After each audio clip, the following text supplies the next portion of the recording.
Nous recevons pour vous le président de Le Faso Autrement, qui est notre invité, Ablassy Ouedraogo. Bonsoir et bienvenue. Bonsoir Madame Diasso et bonsoir à toutes celles et à tous ceux qui nous suivent en ce moment sur Burkina Info. Depuis janvier 2022, vous avez entrepris une série de tournées auprès de plusieurs entités. Vous avez été reçu par le Mogonaba, la Fédération des Églises et Missions évangéliques, la FAIB. Samedi, vous avez été reçu à nouveau par le cardinal Philippe Ouedraogo à l'archevêché. Dans quels objectifs s'inscrivent ces tournées? Pour être bref, nous avons constaté que le Burkina Faso a toujours été un pays qui vit dans la division. Pendant la révolution, il y avait les réactionnaires et les révolutionnaires. Pendant l'insurrection, il y avait les insurgés et les non-insurgés. Quand le président Kaboré est arrivé, il y avait les membres du pouvoir et les oppositions. Donc, après l'insurrection des 30 et 31 octobre 2014, nous avons pris conscience sur la nécessité pour les Burkinabés de travailler à réduire justement les fossés entre eux. Pour ce faire, il faut aller à ce qu'on appelle la réconciliation nationale. Et c'est justement pour éviter qu'on reste dans la pérennisation de l'esprit de l'insurrection, et je disais qu'il y avait les insurgés et les non-insurgés, que nous avons entamé donc ces démarches qui nous ont permis de mettre en place la CODER, Coalition pour la démocratie et la réconciliation nationale, avec un certain nombre de partis politiques et d'associations. Et le travail que nous avons fait depuis le 16 octobre 2016, date de mise en place de la CODER, ce travail-là a permis de convaincre les Burkinabés que la seule alternative qui vaille la peine pour notre pays, pour qu'il puisse survivre et se développer, c'est d'aller à la réconciliation nationale. Et c'est pour cela que nous avons entrepris ces démarches. Et effectivement, en janvier, nous étions chez le Mogonaba Bango, c'était le 7. Nous sommes allés à la FEME chez Dr Yé, c'était le 10. Et le 11, nous étions à la FAIB. Et malheureusement, pour des raisons de calendrier, nous n'avions pas encore pu rencontrer son éminence Philippe Ouedraogo, le cardinal du Burkina Faso. Et c'est ce que nous avons fait hier. Alors, au niveau de ces différentes entités, est-ce que vous avez le sentiment que votre message est compris? Je pense qu'au jour d'aujourd'hui, nous, membres de la CODER, nous sommes fiers du travail que nous avons abattu depuis 2016, parce que, dans la réalité, tout le monde accepte de reconnaître que la réconciliation nationale au Burkina Faso est une nécessité impérieuse et c'est un impératif catégorique. De façon à ce que même le président Kaboré, qui n'avait pas au départ voulu comprendre que c'était la voie à suivre, a fini par faire de la réconciliation nationale l'un des piliers de son programme de société. Et pendant sa campagne, il a pris ce thème-là pour convaincre les Burkinabés. Et il a même, dans son gouvernement, après sa réélection, créé le ministère chargé de la réconciliation et de la cohésion sociale, qu'il a élevé au rang de ministre d'État auprès de lui-même et qu'il a confié à son bras droit, à son ami Zéphirin Diabré. Malheureusement, comme ils n'étaient pas tellement convaincus que la réconciliation était ce qu'il fallait pour notre pays, et ils n'ont pas voulu donc accélérer la procédure. Et ce qui devait arriver est arrivé, et ils sont tombés tous les deux. Est-ce que vous trouvez que sous la transition, ce chantier-là enregistre des avancées? Disons que la transition a des objectifs à réaliser. Il faut que les uns et les autres comprennent que quand on vient pour faire la transition, parce qu'il y a eu une situation qui a amené qu'on quitte la route de la démocratie, on doit travailler à retourner sur la route de la démocratie. Et pour le faire, il faut travailler à organiser des élections crédibles, transparentes, des élections qui rassurent tout le monde et des élections qui vont permettre donc au Burkina Faso de repartir sur le droit chemin. C'est pour cela que toute transition doit être la plus brève possible. Et le Burkina Faso a déjà eu une expérience en la matière. En 13 mois, on a fait une transition ici, on a fait des élections propres. Je dis que la transition n'est pas venue pour faire des réformes ou pour asseoir une nouvelle administration. Elle n'a pas le temps pour ça. L'objectif ultime, et je le répète ici avec insistance, d'une transition, c'est d'organiser des élections avec une situation sécuritaire garantie. Alors ce coup d'État justement est né de la détérioration de la situation sécuritaire pour ces autorités en charge de cette transition. Ces 36 mois pourraient leur permettre justement de pouvoir maîtriser ce chantier. De la sécurité, vous voulez dire? Absolument. De toutes les façons, s'ils sont venus au pouvoir, c'est parce qu'ils ont rassuré les Burkinabés qu'ils allaient vaincre l'insécurité. C'est comme ça que aucun Burkinabé ne s'est opposé au coup d'État. Et ceux qui m'ont précédé ici ont débattu largement sur la question.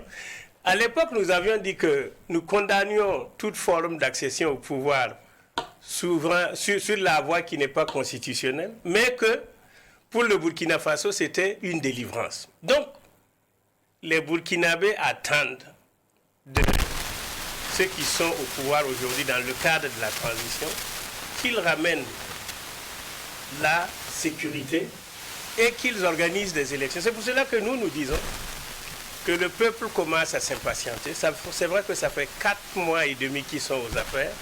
Il y a de l'impatience par rapport à ce qu'ils avaient promis. Et nous disons que pour calmer cette impatience, les autorités de la transition gagneraient à recadrer, à recentrer toute la transition et la ramener sur les objectifs qui sont les objectifs obligatoires, l'objectif ultime qui est de retourner sur la route de la démocratie. C'est ce qu'on appelle le retour à l'ordre constitutionnel en organisant donc des élections. Aussi simple que cela. Alors, vous parlez de recadrage. Alors, est-ce que cela veut dire que le train est en train de dérailler? Non. Vous avez vu que tout le monde commence à s'impatienter. Et j'ai dit ici qu'une transition réussie, c'est celle qui est la plus brève possible. Et les expériences sont nombreuses à travers le monde.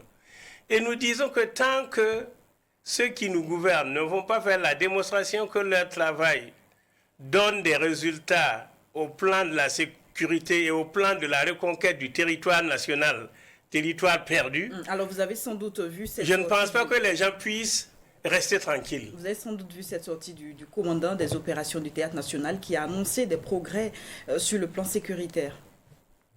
De toutes les façons, c'est au pied du mur qu'on reconnaît le maçon. Et il faut que les gouvernants de la transition communiquent et indiquent qu'ils font des progrès en matière de restauration de la sécurité et que les objectifs d'un retour à l'ordre constitutionnel dans les meilleurs délais est possible. Je le dis parce que aujourd'hui, ne nous leurrons pas. Il vaut mieux ne pas avoir à dos la communauté internationale. Un pays comme le Burkina Faso, qui n'est pas des plus nantis en matière de ressources, a intérêt à continuer de collaborer et de bénéficier de l'appui et du soutien de ses partenaires à travers le monde, si on veut garantir à notre population des conditions de vie décentes. Donc, gardons à l'esprit que le Burkina Faso tout seul ne peut pas survivre. Et travaillons dans le sens, c'est nous qui avons choisi. Et les prédécesseurs sur ce plateau ont parlé de la Constitution du 2 juin 1989. C'est nous, Burkinabés, qui avons choisi d'aller en démocratie et d'être dans une république, respectant les règles qu'impose la République et la démocratie. Alors, vous parliez de réforme. Nous allons peut-être nous arrêter sur ce point. Vous parliez de réforme. On a vu que l'une des réformes qui a été sans doute contestée, c'est celle de la révision de la loi portant rémunération des salaires des personnalités de l'État. J'aimerais bien entendre votre opinion sur cette question. Je pense, en toute honnêteté, que le moment est mal choisi pour communiquer de tels montants de salaire pour des Burkinabés dans une situation où la population est en train de souffrir. Moi qui vous parle, quand nous allions au gouvernement en 1994, je me souviens que mon premier bulletin de salaire, c'était 282 500 francs CFA. Et j'avais laissé un salaire de près de 6 millions de francs CFA pour venir servir. Personne n'a rien corrigé. Et aujourd'hui, il y a encore des gens qui sont vivants et qui peuvent témoigner, comme l'ancien secrétaire général du gouvernement. Moi, je dis, quand on vient pour assumer des responsabilités de ces nouveaux, c'est parce qu'on a un grain d'amour pour son pays. On a un grain de patriotisme.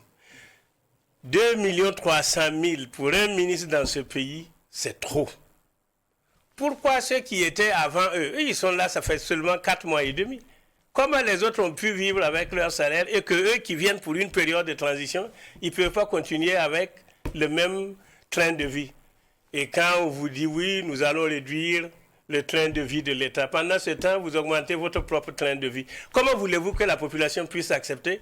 Comment voulez-vous que la population puisse être patiente? Ce n'est pas possible. Je pense qu'il faut joindre l'acte, la parole à l'acte. C'est-à-dire que quand on dit qu'on veut être ceci, faisons en sorte que ce qu'on fait là réponde à ce que nous disons pour nous-mêmes. Alors, ne pas se mettre la communauté internationale à dos, vous l'avez mentionné tout à l'heure, la CEDEAO qui s'est réunie samedi autour de plusieurs dossiers, notamment celui du Burkina, du Mali et de la Guinée. Pour ce qui est du Burkina, aucune décision concrète n'a été prise, sauf appeler les dirigeants en place à revoir le calendrier électoral. Comment est-ce que justement vous jugez cette attitude de la CEDEAO vis-à-vis des autorités en place? Non, de toutes les façons, le Burkina Faso est membre fondateur de la CEDEAO. Nous avons signé les accords créant la CEDEAO et tous les textes additionnels que l'évolution de la situation a nécessité. Et nous disons que ce qui est appliqué par la CEDEAO au Burkina Faso, c'est le principe de la tolérance zéro pour l'accession au pouvoir de façon inconstitutionnelle. C'est le coup d'État. Donc, il ne faut pas qu'on se leurre. On a intérêt à garder le contact avec la CEDEAO et d'éviter de tomber dans le cycle des sanctions et des suspensions. Sinon, soyons réalistes, jouons la réelle politique. Si d'aventure la CEDEAO venait à prendre des sanctions contre notre pays, ce n'est pas la CEDEAO seule. Toutes les autres organisations, tous les autres pays vont suivre. Et je ne pense pas que nous ayons la capacité d'autres pays pour tenir. C'est pour cela que nous disons, la CEDEAO veut accompagner le Burkina Faso. Ils sont même venus pour regarder sur le terrain quelle était la situation. Jouons le jeu, regardons ce qui est faisable. Et je dis encore une fois que la CEDEAO est pleinement dans son rôle. Par rapport à la réunion d'hier, Madame Diasso, il y a quand même une décision qui a été prise concernant le Burkina Faso. Ils ont désigné l'ancien président du Niger, comme médiateur. Issoufou Mahamadou, comme médiateur.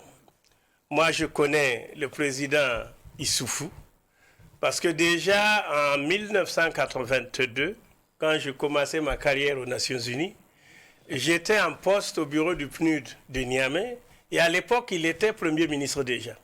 Donc, c'est une personnalité que je connais, que j'admire, que je respecte.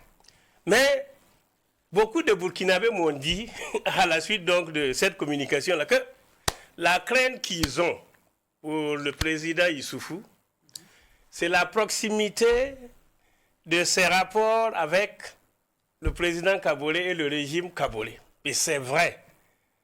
Et puis, il ne faut pas oublier, mentionnons-le en passant, personnellement, il a donné le gîte et le couvert à Salif Diallo. Donc, c'est une personnalité qui connaît bien le Burkina. La seule chance que nous avons, c'est de dire que, comme il est nommé par la CEDEAO, il y a une feuille de route qui va lui être assignée et il doit rendre compte au chef d'État. Et il connaît très bien le Burkina Faso, mais je dis encore une fois, ce que les Burkinabés ont comme réflexion, c'est la proximité qu'il a avec le président Kaboré, la proximité qu'il a avec le régime Kaboré. Et ceci peut faire que l'objectivité dans ce qu'il pourrait proposer dans sa démarche ne soit pas. Je l'ai dit sur la base de ma propre expérience. Moi-même, j'ai été envoyé spécial de l'Union africaine sur la crise de Madagascar en 2009. Mais quand on vous nomme médiateur, le travail que vous-même vous devez faire, c'est cultiver et asseoir la confiance entre vous-même et les parties en conflit. Et ça, si dès le départ, il y a des zones d'ombre, votre mission peut se trouver compliquée. Alors, merci à Ablassé Ouedraogo. Nous sommes à la fin de cet entretien qui marque également la fin de votre émission 100% Info de ce dimanche. Merci pour votre attention.